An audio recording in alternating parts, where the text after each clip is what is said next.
Today we're looking at the Alexa Mini and some anamorphic lenses.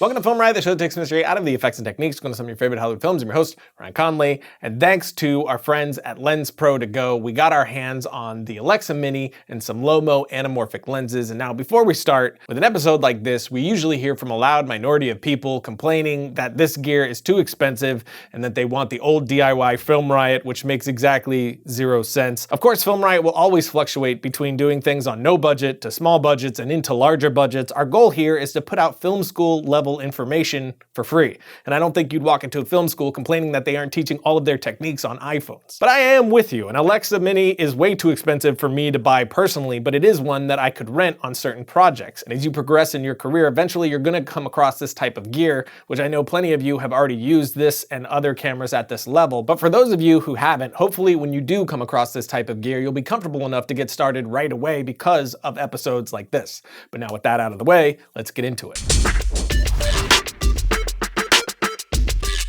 So here she is, the sexy Alexa Mini.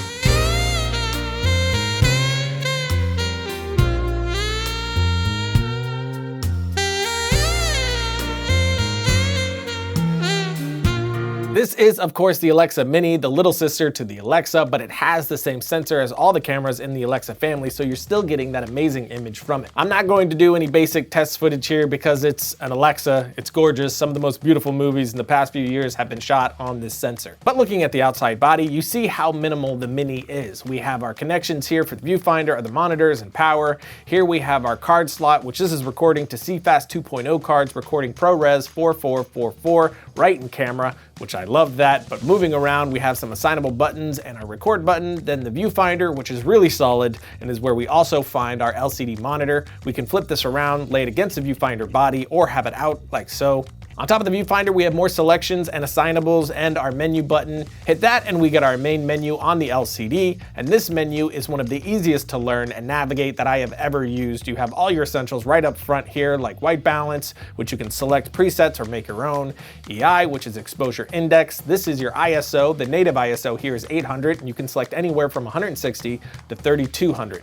In here, we also have our ND selections, which the Mini has built-in NDs, and that is always a huge plus for me. You can set the assignable buttons to cycle the ND settings as well for quick access. Then if we go into look, we can set our image here. We have ARRI 709 set, and we can go into look parameters and adjust to a custom look if we want it. Then we go into set gamma, and in here we are selecting if we want to record to the look or log, then whether we're sending that look or log image out to monitors and viewfinders. What's cool about this is it doesn't bake in that look. It's all metadata that comes with a LUT. So in Premiere, when I have my footage in here, I can go to the effects controls and then to master, and you can see that I now have a LUT that was sent from the camera in here as an instance of Lumetri. So now I can toggle that on or off to work with the log footage if I wanted. But back in the menu, we have our shutter speed up here, which is set in angle instead of speed, and our frames per second, which can go all the way up to 200. I'm set at 2K right now, so we're only getting up to 100. Then if we click the toggle on the side here, we go into a full menu, which is crazy simple and self-explanatory. Up top, you have recording.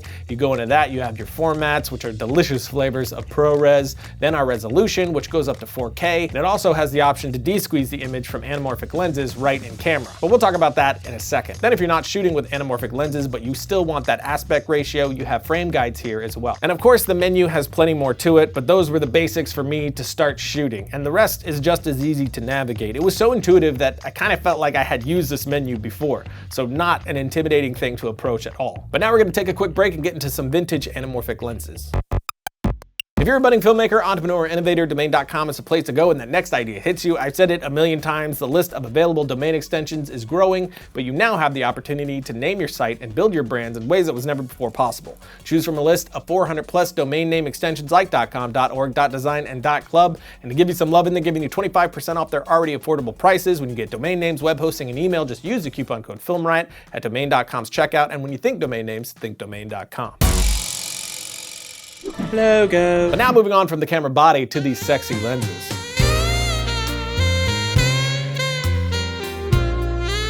These are vintage Lomo Anamorphic lenses. These beauties are square front lenses that were made in Russia in the 70s, so because of that, you not only get that anamorphic look, you're also getting a lot of imperfections, which I love. But let's take a look at a shot. Here we have one of my first tests, which was shot without the D-squeeze in camera from the Alexa, so you can see what the lens is doing to the image. Now in post, I can take this in and D-squeeze it manually, but since I do have the Alexa Mini, I can just do that in camera like so.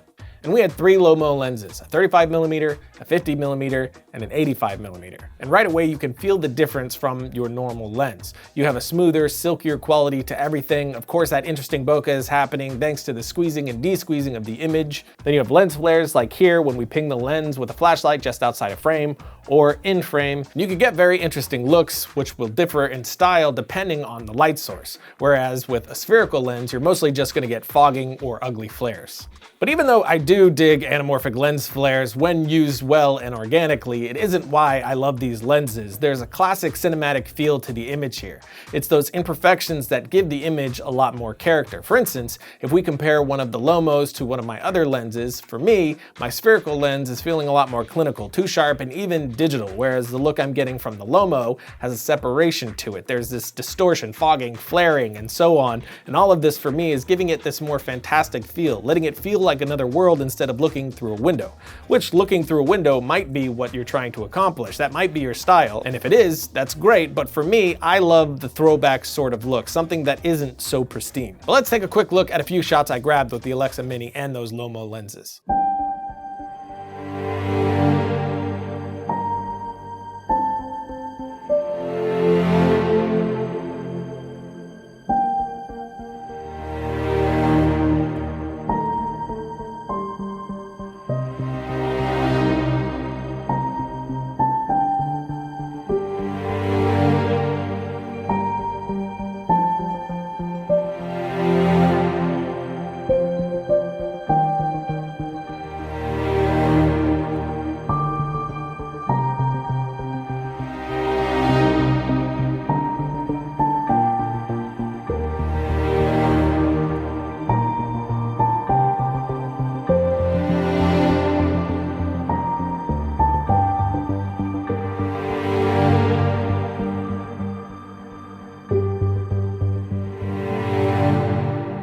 This really is my favorite camera and lens combination that I have used so far. I really love the style that it gives me, and the dynamic range of the Alexa is just glorious. Mix that with that Lomo lens and you're getting really soft highlights and shadows. I'm not feeling the hard fall off in the highlights that you usually do with most digital cameras. Instead, you have that nice silky look which isn't perfectly sharp.